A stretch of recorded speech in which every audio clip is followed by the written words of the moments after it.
making of Gang Starr's work. 1997, some recording was going on to create a soundtrack to a movie that was released in February of 1998 called Caught Up, starring Bokeem Woodbine and Cinda Williams. When the soundtrack was being assembled, Snoop Dogg and Corrupt were on there, the Loonies, the Lost Boys did a song, KRS-One, Mad Lion, and Shaggy did a record, and of course they asked Gang Starr to create a song for the movie. Guru and I have always done a lot of records that have been on soundtracks, from White Man Can't Jump to Mo Better Blues to 8 Mile with Eminem to Caught Up.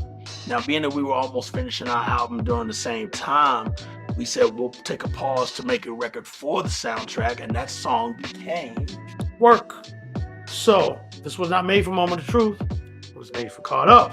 Every soundtrack that we've ever recorded for, we usually get a sneak peek at the film, even if it's still basic, so that we can know how to format our approach to it.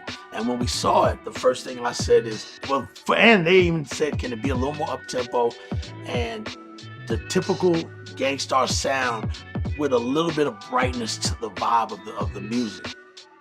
First thing I thought about was pianos, and the horn stabs just happened to come before the pianos, but when I heard the piano sound that I was looking for, as simple as it is, it definitely made for the perfect record to fit that soundtrack, and mainly for the film. I'm into different variations of how I sample, but sometimes I just like do stabs, that's like a stab. Just little short, jolts, but in the mix of that, you program it to make it, your head nod and do what it's supposed to do. We liked it so much that when we were finishing our album, we asked, do we have the rights to take that song and put it on our album after a specific time? Because in some contracts, you're given a certain specific time that they can own the rights to it before you can take it somewhere else and do something else with it.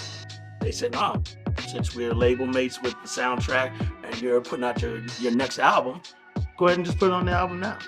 Like, bet.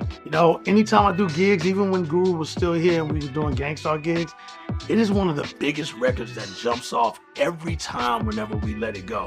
And to this very day, when I do DJ gigs, when I let that record go, it gets the crowd real hyped. So we're very proud of this one. What's your favorite Gang Starr song? If you love music, check out the music-inspired t-shirt at k2store.com.